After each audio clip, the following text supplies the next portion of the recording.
अस्सलाम वालेकुम बच्चों, कैसे हो आप सब। आज की कहानी का नाम है मकड़े का सर गंजा कैसे हुआ। मकड़ा शरीर तो है ही लेकिन लालची भी है। फिर भी वो ये भी चाहता था कि वो बहुत अच्छा बन जाए। वो चाहता था कि वो दूसरों की मदद करे। इसने बहुत कोशिश की मगर इसकी भूख हमेशा इसके इरादों पर पानी फेर देती थी। सच तो ये है कि मकड़े का सर गंजा होने की वजह भी यही है। मकड़ा दरिया के किनारे बने अपने छोटे से घर में रहता था। एक दिन वो सुबह सवेरे उठा। मकड़े को मज़ेदार नाश्ते की खुशबू आ रही थी जो इसकी बीवी आंसू पका रही थी। वो चाहता था कि किसी की मदद करने के लिए कुछ करे। अचानक इसको अपनी बूढ़ी सास याद आ गई। इसने सोचा कि चावल के पौधे लगाने में अपनी बूढ़ी सास की मदद करे। जब मकड़े ने अपनी बीवी को बताया तो वो बहुत खुश हुई। उसने अपने शौहर के हाथ अपनी अम्मा के लिए एक ख़ास तोहफा देकर भेजा। मकड़ा अपनी सास के खेत पर जाने के लिए रवाना हो गया। ये एक लंबा रास्ता था और जूं जूं मकड़ा आगे बढ़ता गया सूरज की गर्मी भी बढ़ती गई। आखिर जब वो अपनी सास के खेत में पहुंचा तो इसे बहुत शदीद भूख लगने लगी। इसने देखा कि बड़ी भी जमीन पर झुकी बीज बो रही हैं। मकड़े ने कहा, सुबह बखैर अम्मा, मैं आज यहाँ इसलिए आया हूँ कि चावल बोने में आपकी मदद कर सकूँ। सास तो खुशी से फूली ना समाई। उसने अपने दामाद मकड़े का शुक्रिया अदा किया और इसने वो जगह दिखाई जहाँ पे बीज बोने का काम करना था। इसने कहा, फिर जब हम काम खत्म कर लेंगे तो हम दोपहर का खाना खाएंगे।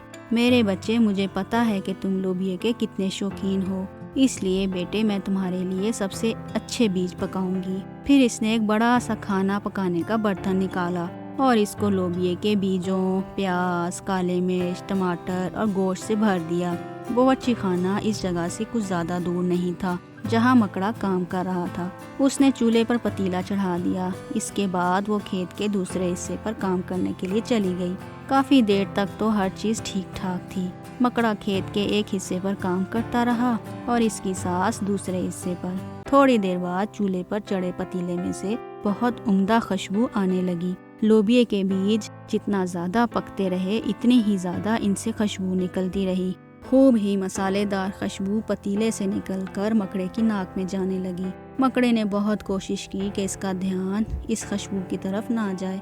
इसने पतीले की तरफ से नज़र बचाने शुरू कर दी और कोशिश की कि अपना चेहरा दूसरी तरफ कर ले, लेकिन कुछ ऐसा हुआ कि आहिस्ता आहिस्ता वो नज़दीक और नज़दीक होने लगा। दरअसल ये होता कि जितनी दफ़ा मकड़ा बीज डालने के लिए एक गड्ढा खोदता, बीज डालता और गहरी सांस लेता, फिर कूदकर पतीले की तरफ चला जाता। आखिर इसने कोशिश खत्म कर दी और दौड़कर पतीले के पास पहुंच गया। इसका दिल जोर जोर से धड़कने लगा।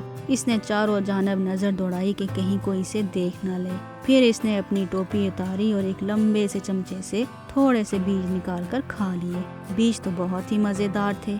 एक बार फिर इसने चारों तरफ देखा, कोई भी नहीं देख रहा था। जल्दी से उसने अपनी टोपी में बीज डाले और इन्हें भरता रहा। आखिर इसकी टोपी उबलते हुए बीजों से तकरीबन भर गई। खेत के दूसरी तरफ बहुत से दूसरे लोग भी चावल बो रहे थे। अचानक चिड़ियों का एक झुंड ऊपर से उड़ता हुआ नीचे मैदान की जानिब आया और बीजों को चुराने लगा। लोग चिल्लाने लगे और इन पर कैंकरियां फेंकने लगे। चिड़ियां छोटे से बावर्ची खाने की तरफ बढ़ी जहां मकड़ा अपनी बीजों से भरी टोपी के साथ खड़ा था। मकड़े ने शोर सुना और देखा कि चिड़ियों का एक बड़ा सा झुंड इसकी तरफ बढ़ रहा है और इनके पीछे लोगों का हजूम भागा आ रहा है। अब वो क्या करता। कितनी बेइज्जती की बात थी कि वो बीजों से भरी टोपी के साथ पकड़ा जाता।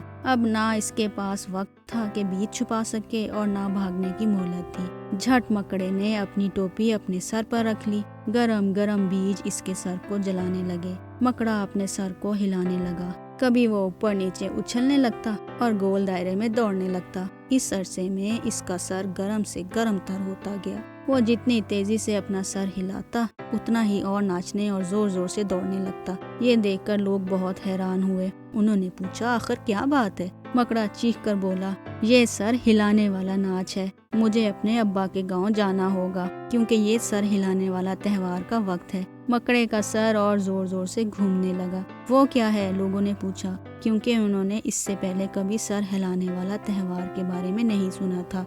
سر ہلانے والا تہوار، مکڑا چیخا۔ یہ ہر سال آتا ہے، مجھے فوراً جانا ہوگا کیونکہ میرے ابا میرا انتظار کر رہے ہوں گے۔ مکڑا اس راستے پر بھاگنے لگا کہ جو جنگل کی طرف جاتا تھا۔ لوگ بھی اس کے پیچھے پیچھے بھاگے کیونکہ اس کے سر ہلانے والے تہوار کے متعلق جاننا چاہتے تھے۔ اس دوران گرم بیجوں سے اس کا سر گرم سے گرم تر ہوتا جا رہا تھا۔ آخر مکڑے سے اب زیادہ برداشت نہ ہو سکا، اس نے اپنی ٹوپی اتار دی اور لوبیے کے بیج ہر طرف پھیل گئے۔ ہر ایک زور زور سے ہنسنے لگا کیونکہ انہوں نے دیکھا کہ مکڑے کا سر انڈے کی طرح گنجا ہو گیا تھا، اس پر ایک بھی بال نہیں تھا۔ مکڑا اس قدر شرمندہ تھا کہ اس نے گھاس سے کہا کہ وہ ذرا کھل کر پھیل جائے تاکہ وہ اس میں چھپ سکے۔